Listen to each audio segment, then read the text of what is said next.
నమస్తే రమ్మగారు. నమస్తే జయ.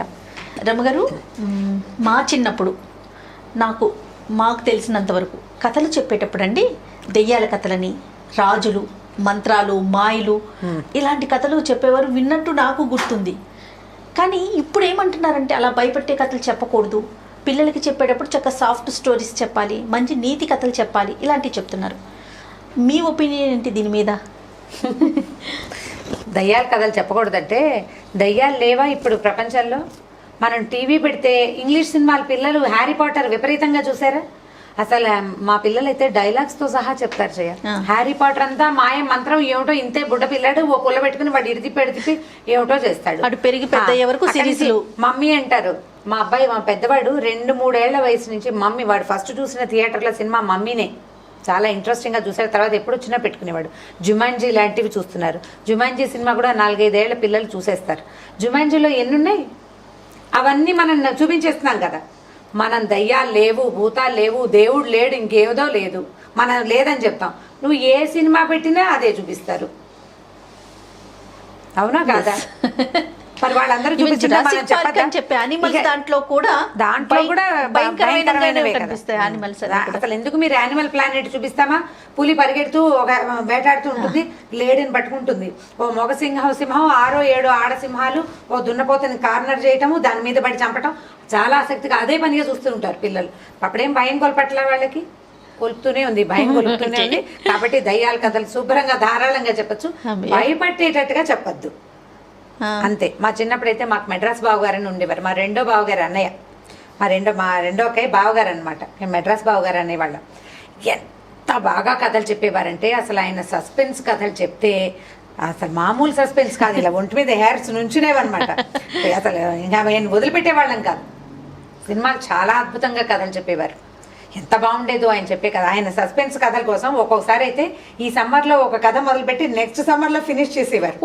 ఆయన వెళ్ళిపోయేవారు, మేము చచ్చిపోయేవాళ్ళం ఆ కథ ఏమై ఉంటుంది, అదా ఇదా అని. ఇప్పుడు మేము బాహుబలి కట్టప్ప బాహుబలిని ఎందుకు చంపే టైపులో మా చిన్నప్పుడు ఉండేది. అట్లా వచ్చేసాం, అసలు బావగారు వస్తారా రారా నెక్స్ట్ ఇయర్ అని చాలా ఈగర్గా వెయిట్ చేసి ఇక ఆయన కోసం ఎన్ని పనులు చేసేసేవాళ్ళము. తొందరగా లేవాలంటే తొందరగా లేచేసి, స్నానాలు చేసి వెళ్తే చేసేసి, ఉన్న గుంపంతా బ్రహ్మాండంగా చెప్పారు. మాకంటే బావగారు పిల్లలందరికీ పెద్ద నాన్న అలా అవుతారు కదా, రెడీగా కూర్చునేవాళ్ళం. ఇప్పుడు నాకు అప్పటికి 9-8 ఏళ్ళు ఉన్నాయనుకో, నాకంటే బుడ్డ పిల్లలు బోల్డ్ మంది ఉన్నారు ఇంట్లో, పెద్దాళ్ళు ఉన్నారు, చిటి పిల్లలు కూడా ఉన్నారు. అందరూ వినేవారు. 3-4 ఏళ్ళప్పటి నుంచి అందరూ అలా నర్వులు తెచ్చుకుని చూస్తూ కూర్చుని వింటమేను అనమాట. వినేవాళ్ళం. మాకేం భయాలేసేవి కాదు. మాదంతా పల్లెటూరు, మా ఇంటి ఎదురుకుండా చెరువు, ఏమీ భయాలేవు అసలు. మా ఊరికి వెళ్ళాలంటే తెలుసా, శ్మశానాన్ని దాటి వెళ్ళాలి ఊళ్ళోకి. అలాగే నడుచుకుంటూ పోయేవాళ్ళం. లైట్లు లేవు, పాడలేవు, ఇప్పుడు కూడా లేవనుకుంటా లైట్లు. మరి భయాలు ఏముంటాయి? మనం చెప్తుంటే భయం ఉండదు. భయం లేకుండా దయ్యాల కథలు చెప్పచ్చు. నా దగ్గర ఒక కథ ఉంది, నేను చెప్తాను. చెప్పండి రమ్మగారు. మీరు ఇప్పుడు ఇది స్టార్ట్. దయ్యం అంటే అదేదో విచిత్రమైన పదార్థం ఏం కాదు. మన చుట్టూతా గాల్లో మనకి కనపడనివి చాలా ఉంటాయి. వాటితోటి మనకేం ప్రాబ్లం లేదు. మనం వాటిని లాగి పీకి చేయకూడదు. వాటి దారిని వాటిని పోనిస్తే మన దారిని మనం ఉంటాం. ఇప్పుడు మనం ఉన్నాము, గాలి ఉందో లేదో మనకు కనపడుతుందా? ఎలా తెలుస్తుంది మనకి? స్పర్శ వల్ల అది గాలి తెలుస్తుంది, చల్లదనం తెలుస్తుంది, లేదా వేడిదనం తెలుస్తుంది. గాలి ఎలా తెలియదో అలాగే మన చుట్టూతా ఏముందో, మన ఇద్దరి మధ్యలో ఎవరైనా నుంచున్నారేమో కూడా మనకు తెలియదు. నుంచోవచ్చు, ఏం కాదు, దానివల్ల భయపడకూడదు అంతే. ఇప్పుడు మనం ఎలా ఉన్నామో మిగిలిన ప్రాణులు కూడా కెమెరామెన్లు వెనక్కి ముందుకి చూసుకుంటున్నారండి. వెతుకుంటున్నారు, ఏమైనా ఉన్నాయేమో వెతుకుతారు. మరి అంటే వెతకక్కర్లేదు, వాటి దారిని వాటిని ఉండనివ్వచ్చు. ఒక కథ చెప్తాను చూడండి. అంటే ఇప్పటిదాకా మనం ఇలాంటివి చెప్పలేదు, చాలా ఇంట్రెస్ట్ అనిపిస్తుంది. ఫస్ట్ కథే ఇది స్టార్ట్ చేయండి. మరి 4-5 ఏళ్ళ పిల్లలు కాకుండా ఒక 7-8 ఏళ్ల పిల్లలకి. అమ్మయ్య, నా కూతురు ఎలిజిబుల్. చెప్పండి రమ్మగారు. అయితే ఒక పల్లెటూరులో ఒక రైతు, ఒక కొడుకు, భార్యాభర్త కొడుకు ఉన్నారు. అతను రైతు, పిల్లవాడు కూడా ఒక 16-18 ఏళ్ల వాడు. కొంచెం ఇద్దరు దృఢంగా బలంగా ఉండేవాళ్ళు. పల్లెటూరు వాళ్ళు శుభ్రంగా తిని చక్కగా పని చేసుకుంటే బలంగానే ఉంటారు. అయితే వాళ్ళకి 2 ఎడ్లు ఉండేవాట. 2 ఎడ్లు ఉంటే ఈ 2 ఎడ్లలో ఒక ఎద్దు కాస్త పెద్దదైపోయి వృద్ధాప్యం వల్ల దేవుడి దగ్గరికి వెళ్ళిపోయింది. ఇంకో ఎద్దు కొనుక్కోవాలంటే ఏమనుకున్నారంటే, ఆ ఊళ్ళలో అప్పట్లో ఆదివారాలు సంతలు ఉండేవి. గొడ్ల సంతలు కూడా సండేసే. అయితే ఈ సంతకి వెళ్ళడానికి వాళ్ళ ఆవిడ ఏం చేస్తుందంటే 3 సజ్జపిండితోటి 3 రొట్టెలు ఒత్తి మూట కట్టి ఇచ్చింది. అప్పట్లో తిల్లేమిటి, మనలాగా ఇన్ని పిజ్జాలు బర్గర్లు ఉన్నాయేమిటి, సజ్జలో కొర్రలో ఏవో పెట్టి రొట్టెలు చేసుకునేవాళ్ళు. పెద్ద పెద్ద రొట్టెలు, సజ్జ రొట్టెలకి కొద్దిగా నూనె రాస్తే బాగుంటాయి. ట్రై చేయండి మీరు ఎవరైనా సజ్జపిండి వాడేటట్టయితే. నెక్స్ట్ వీడియోలో సజ్జపిండి రొట్టెలు చెప్తాను. ఒక టాపిక్. ఓకే. అయితే ఈ సజ్జ రొట్టెలు 3 మూట కట్టింది. పిల్లాడు తండ్రి ఇద్దరు కలిసి ఎద్దును చూడడానికి పోయారు. ఒక బజార్ ఎక్కడికో వెళ్ళారు, సంతలోకి బేరం ఆడుకున్నారు, ఓ ఎద్దును తెచ్చుకున్నారు. చక్క బలంగా బాగుంది, చిన్నదనమాట. వీళ్ళ దగ్గర ఉన్న ఆల్రెడీ ఉన్న ఎద్దు ఒక 7-8 ఏళ్ళది, ఓ 10 ఏళ్ళది. వీళ్ళు తెచ్చుకున్నది 5-6 ఏళ్ళ కొంచెం లేత ఎద్దును తెచ్చారు. తీసుకొస్తున్నారు. వస్తుంటే ఏమైందంటే ఈ పక్క ఊరి కదా వీళ్ళు వెళ్ళింది. ఆ ఊరి వాళ్ళు ఏమన్నారంటే, అరే ఆ పక్క దిగుడు బావిలో ఏవో ఉన్నాయిరా, అటు వెళ్ళబాకండి, చెరువు పక్క నుంచి వెళ్ళండి అన్నారు. తీరా వీళ్ళు చెరువు పక్కకి వెళ్ళేసరికల్లా అక్కడ ఒక నక్క కనపడింది వాళ్ళకి. ఆ నక్కను చూసేసరికల్లా ఎద్దు బెదిరి అది రానని మొరాయించింది అనమాట. ముందుకు రానంటుంది, అతను తల విసిరేస్తుంది. కొత్త కదా వీళ్ళ మొహాలు కొత్త, ఎడ్లు కొత్త వాళ్ళని బెదిరిస్తూ ఉంటాయి. వీళ్ళు ఏం చేశారు, సరే ఏదో కాస్త దాన్ని గడ్డి మేపి ఇటువైపు వెళ్ళొద్దు, దిగుడు బావి ఉంటే ఉందిలే, మన దారిని మనం వెళ్దామని ఈ ఎద్దును తోలుకుని దిగుడు బావి వైపు వెళ్ళారు. దిగుడు బావి వైపు వెళ్తే అది కొంచెం పాత బావి. అక్కడ దాకా వెళ్ళేసరికి బాగా ఎండెక్కేసరికల్లా వీళ్ళిద్దరు ఏం చేశారు, ఆ ఎదురుని దిగుడు బావి చుట్టుపక్కల ఏవో బావులు ఉన్నాయంటే చుట్టుపక్కల తప్పకుండా చెట్లు ఉంటాయి. నీటి ఈవక ఉన్న చోట చెట్లు ఉంటాయి కదా, ఓ చెట్టు కింద ఎద్దును కట్టేశారు. దానికి 2 పచ్చగడ్డి పరకలు వేశారు. వీళ్ళు ఏం చేశారు, తెచ్చుకున్న మూట తీశారు తినడానికి. నీళ్లు లేవు. అటు ఇటు చూస్తే ఈ దిగుడు బావి ఒకటి ఉంది కదా, సరే ఇందులో నీళ్లు ఉన్నాయి లేదో చూద్దామని బావి దాకా పోయారు. బావి దాకా వెళ్ళేసరికల్లా ఏమైంది, బావిలోకి తొంగి చూశారు. వీళ్ళకి పెద్దగా కనపడలే, నీళ్ళు ఏవో ఉన్నాయి. నాన్న నేను దిగి తీస్తాను ఉండన్నాడు కొడుకు. అంటే నాన్న అన్నాడు, నువ్వెందుకురా, నువ్వు మోటిప్పు, నేను దిగుతాలే అన్నాడు. ఇద్దరు నువ్వంటే నువ్వు, నేను దిగుతానని మాట్లాడుకున్నారు. ఈ బావి లోపలట ఒక 3 దయ్యాలు ఉన్నాయట, ఎప్పటి నుంచో ఉంటున్నాయి. అది తమ వైపుకి వచ్చిన వాళ్ళని బెదిరిస్తున్నాయి అన్నమాట. రానివ్వవు. తమ ప్లేస్ అంటే వాళ్ళు ఒక చోట ఉంటున్నారు, ఆ ప్లేస్లోకి ఇంకోళ్ళని రానివ్వవు. అవి మామూలుగా మనుషులు వచ్చినప్పుడు వాళ్ళకి భయపెట్టి వాళ్ళని బెదిరించి అక్కడి నుంచి తోలేసేవి. వీళ్ళిద్దరూ వీళ్ళ గోళంలో వీళ్ళు ఉన్నారు, కొత్త వాళ్ళు. ఇక్కడ ఏవో ఉన్నాయన్న ఊహ కూడా వాళ్ళకి లేదు. సరే ఏమైంది, దిగారు నీళ్ళలోకి ఇద్దరు. చూద్దాం, దిగుడు బావి కిందకి దిగటం సరదాగా ఉంటుంది. దిగుడు బావి అంటే పెద్ద నుయ్యుండి లోపలికి రౌండ్గా ఇలా మెట్లు ఉంటాయన్నమాట. ఇలా గుండ్రంగా నడుస్తూ మనం కిందకి దిగి వెళ్ళిపోవచ్చు. ఈ బావిలోకి దిగారు. దిగిన తర్వాత ఏమైంది, చూస్తున్నాయి దయ్యాలు. వీళ్ళకి ఏమిటి బెదురు గిదురు ఏమీ లేదు, బాగానే దిగుతున్నారు, దిగనే చూద్దాం అనుకున్నాయి అవి 3. వీళ్ళు లోపలికి దిగారు. ఇది వీడు ఏం చేశాడంటే, ఈ మన సొరకాయ బుర్ర ఉంటుంది, అంటే ఎప్పుడప్పట్లో నీళ్ళు పట్టుకెళ్ళడానికి మనలాగా ప్లాస్టిక్ బాటిల్స్ అవి వాడేవాళ్ళు కాదు కదా. సొరకాయలని, ఎండిపోయిన సొరకాయని వాడుకునేవాళ్ళు. అది ఎలా చేయాలో ఇంకో వీడియోలో చెప్తాను. అయితే ఈ సొరకాయ బుర్రని వంచి నీళ్లు తీసాడు. నీళ్ళు తీసుకున్నారు. తీసుకుని ఏం లేదు, దిగారు, వాళ్ళ దారిని వాళ్ళు ఎక్కేశారు. ఈ దయ్యాలు అనుకున్నాయి, వీడు నీళ్లు తాగేటప్పుడు చెప్దాం వీడి పని. ప్రస్తుతం భయపడే వాళ్ళనే భయపడతాయి ఏవైనా. అవును. ఇప్పుడు మనం ఒక చోటకి వెళ్ళాము, ఎక్కడైనా ఏదైనా కనపడుతుందేమో అని భయపడుతుంటే ఏదైనా కనపడుతుంది నిజంగానే. మన దారిని మనం వెళ్ళి మన దారిని మనం వస్తే మన ఏవి భయపెట్టవు. సరే చూస్తున్నాయి అవి. పైకి వెళ్ళాక ఏమైంది, పైకి ఎక్కి కూర్చున్నారు. బావి గట్టు మీద మోటోడు తీసాడు. మోటోడు తీసి అందులో 3 రొట్టెలు ఉన్నాయి కదా, నాన్న నాకు ఆకలేట్లేదు, ఒకదాన్ని నేను తింటాను, 2 నువ్వు తినన్నాడు కొడుకు. చెప్పాడు. చెప్పేసరికల్లా నాకెందుకు రా 2, నువ్వు చిన్నపిల్లాడివి, నువ్వు ఈజీగా తినేస్తావు, 2 నువ్వు తినేసే, 1 నేను తింటాను అన్నాడు నాన్న. అనేసరికి కిందున్న వాటికి వీళ్ళేవో తింటున్నారని వాటికి అర్థం కాల. అమ్మ నాయనో, వీళ్ళకి భయం లేదు, భక్తి లేదు, సరికదా 2 ఒకటి తింటాట, ఒకదాన్ని ఇంకోటి తింటాట. సత్యాన్ రా దేవుడా, వీళ్ళు కానీ తింటారో ఏమిటో మన్ని ఏం చేయటం చూస్తుంటే వీళ్ళు ఏం చేశారు, వాళ్ళిద్దరు రొట్టెలు చేతులు కదులుతున్నాయి. వీళ్ళు కింద నుంచి చూస్తున్నాయి. వీళ్ళు 3 దిగుడు బావిలో ఉన్నాయి. కింద నుంచి చూస్తుంటే వాళ్ళ చేతులు కదలికలు వీటికి ఎలా కనపడుతున్నాయి అంటే, వాళ్ళిద్దరూ వాదించుకుంటున్నట్టే తెలుస్తుంది, కానీ ఈ రొట్టెలు తుంచుతున్నట్టుగా అర్థం కాలేదన్నమాట.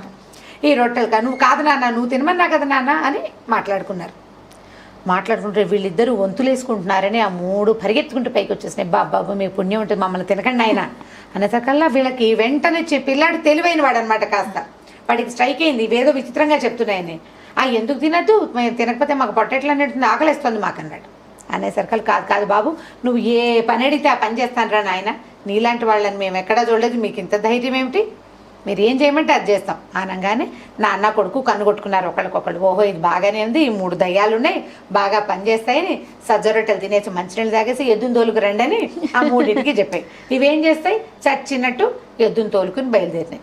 మధ్యదారిలో అక్కడ గడ్డి కోసుకురా, ఇక్కడ కర్ర తీసుకురా, అక్కడ మోపు తీసుకురా అని ఆ 3 చేత నానా వస్తువులు మోయించుకొచ్చారు ఇంటికి. మోయించుకొచ్చి ఇక అక్కడి నుంచి ఎడ్లున్నాయి వీళ్ళ దగ్గర 2 దొడ్డి వాకిలి అంతా బాగు చేయాలి. వీళ్ళు వ్యవసాయ పనులు చేసుకుంటారు. వ్యవసాయం చేయాలంటే ఎన్ని పనులు, అవును. మొత్తం పనులన్నీ ఇప్పుడు ఇదివరకు 2 చేసేవాళ్ళు ఇప్పుడు 5 చేస్తున్నారు. ముందు 2కి ఈజీగా ఉంది. కొద్ది రోజులు గడిచినాయి. అయితే ఇంతలో ఏమైందట, నెల మారిన మళ్ళీ అమావాస్య వచ్చిందనమాట.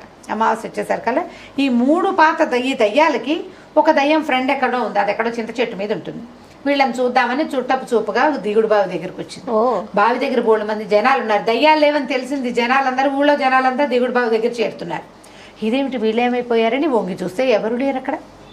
ఏమైపోయినాయి అని అటు ఇటు వెతికి ఆ చెట్ల మీద ఉన్న చిలకల్ని అడిగింది ఏమైంది, వీళ్ళు 3 ఉండాలి కదా అంటే, ఎవరో ఒక రైతు కొడుకు ఎద్దును తోలుకొచ్చారు, మీ వాళ్ళు 3 వాళ్ళతో పడిపోయారు, ఎందుకు పోయారో నాకు తెలియదండి చిలక. సరే అక్కడి నుంచి వీడు ఈ కొత్తగా వచ్చిన దయ్యం, కొత్త దయ్యం నాన్న కొడుకు ఎద్దు ఈ కాంబినేషన్లో వెతుక్కుంటూ వచ్చి వీళ్ళ దగ్గర చూసేసరికల్లా ఈ గొడ్ల సావిట్లో ఓ మూల కూర్చుని ఉన్నాయి 3 దయ్యాలు.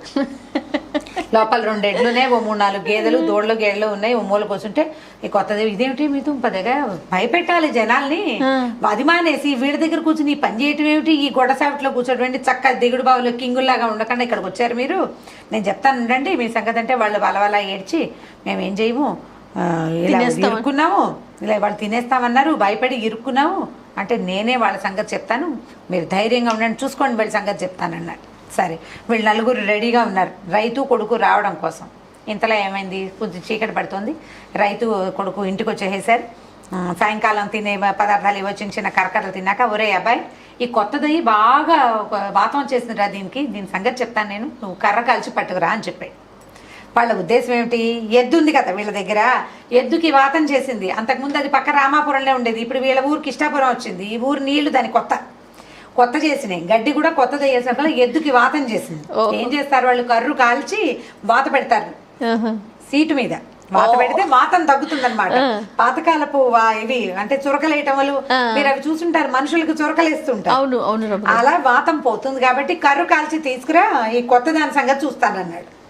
అనేసరికల్లా కొత్తది ఠారు మంది దానికి ఉండే, ఊరినా అయినా వీడు నాకు కూడా వాత పెట్టేలాగా ఉన్నాడు, నా వల్ల కాదు వాతలు గీతలు నేను తెలియదు, అదేదో పని చేయటమే హాయ్ అని అనుకుని గబగబా బాబాబు నన్నేం చేయబోక, వాత గీత నేను పడలేను, వీళ్ళ 3తో పాటు నువ్వే పని చెప్తే ఆ పని చేస్తా, ఇక్కడే ఉండి అని చెప్పి ఈయన కొంచెం ఆశ్చర్యం వేసి తట్టిందనమాట ఏం జరిగింది అని. సరే వీళ్ళు ఎద్దుకి వాత పెట్టేసి ఎద్దుకు వాత పెట్టి ఈ 4టిని చక్కగా లైన్లో పెట్టుకుని 4 ఎకరాల సాగు హ్యాపీగా చేసేసుకున్నారు. దయ్యాలని కథల్ని ఇలా చెప్పుకోవాలి, ఇలా నవ్వుతూ దాన్ని భయపెట్టి వచ్చింది దిగింది అన్నామంటే భయం వేస్తుంది. దేన్నైనా మనిషి తన అదుపులోకి తీసుకోగలడు. ఒకటి మొదటిది మనిషికి తన మనసు అదుపులో ఉండాలి, అంటే భయం వేయకూడదు, ధైర్యంగా ఉండాలి. వీడు దేన్నైనా హ్యాండిల్ చేయగలుగుతాడు. ఎలాంటి సిచ్యువేషన్ వచ్చినా ప్యానిక్ అయిపోకుండా ఉండటం కోసమే ఇలాంటి కథలు చెప్పబడతాయి. చాలా బాగుంది రమ్మగారు. ఏదో ఒకటి వచ్చింది ఆత్మ, అది ఇలా వంకర టిక్కరగా ఉంది. దయ్యాలు మన కథలో ఎలాంటి బొమ్మలు వేస్తాయి, తెల్లగా తోక ఇలా పొడుగ్గా ఉండి అది ఇలా పైకి ఎగురుతున్నట్టు, దాన్ని చూడంగానే హాడలు కొడుతుంది. నీ మనసు మీద నీకు కంట్రోల్ ఉంటే నువ్వు దాన్ని కంట్రోల్ చేసేస్తావు. నువ్వు భయపడకూడదు, ధైర్యంగా ఉంటే. ఎందుకంటే మనకి భగవంతుడు కాళ్ళు చేతులు ముక్కు మూతితో పాటు మస్తిష్కం బుద్ధి చాలా గట్టిది ఇచ్చాడు. దేన్నైనా హ్యాండిల్ చేయగలిగే బ్రెయిన్. ఒక 10 కంప్యూటర్లు తమలో ఇముడ్చుకోగలిగినంత సమాచారాన్ని ఒక మానవ మేధస్సు, ఒక మనిషి బ్రెయిన్ ఉంచుకోగలదు. దానికి ఎంత ధైర్యం ఉండాలి. దాన్ని మెత్తగా చేసేస్తే ఎట్లా, మెత్తగా ఉండకూడదు, ధైర్యంగా ఉండు. నువ్వు మనుషుల్ని ఎవరినైనా హ్యాండిల్ చేయగలవు. మనుషుల్నే కాదు, ఈటీలను కూడా, ఇలాంటి వాటిని కూడా, దయ్యాల్ని ఆత్మల్ని కూడా నువ్వు హ్యాండిల్ చేసేయచ్చు.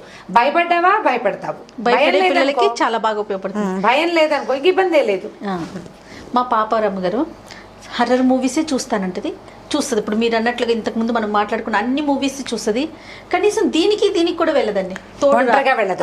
చాలా మంది పిల్లలు అలా భయం ఒంటరిగా వెళ్ళరు, కానీ హారర్ మూవీస్ చూస్తారు. కొంతమంది పిల్లలు అయితే ఇలా కళ్ళు మూసుకుని సందులో నుంచి చూస్తారు. మళ్ళీ ఎట్లా రమ్మగారు ఇది, ఇంకా ఎట్లా ఏమిటి, నువ్వు అవమానిస్తావా ఇది వెళ్తావా అని బెదిరించడమే దాన్ని. అంతే. పిల్లలు ఒంటరి పెంపకం పిల్లలకి భయాలు ఉంటాయి. సాధారణంగా ఒక్కళ్ళే ఉన్న పిల్లల్లో ఎంతసేపు సెక్యూర్డ్గా ఉండాలని కోరుకుంటారు జయ. సినిమా వల్ల కాదని నేను అనుకుంటాను. సినిమాలు చూడడం వల్ల కాదు ఆ భయం. ఆ. ఈ ఒకతే ఉంది పిల్ల, ఇప్పుడు దాని వెనకాల ఇంకోటి ఉందనుకో, 2 పిల్లలు ఉన్నారనుకో, వాళ్ళకి అంత భయం ఉండదు. ఓకే. ఒకళ్ళకొకళ్ళు ఉన్నట్టు ఉంటుంది కదా. సింగిల్గా ఉండే వాళ్ళతోటి కొద్దిగా ఈ ఇబ్బందులు ఉంటాయి, కొంచెం చెప్పుకోవాలి అంతే మనం. రైట్ రమ్మ గారు, టాపిక్ మారిపోతుంది. ఇంకొక వీడియోలో మళ్ళీ కలుద్దామండి. తప్పకుండా. నమస్తే. ఈ వీడియో కనుక మీకు నచ్చినట్లయితే లైక్ చేయండి, షేర్ చేయండి. మరిన్ని వీడియోస్ కోసం మా ఛానల్ని సబ్స్క్రైబ్ చేసుకోండి.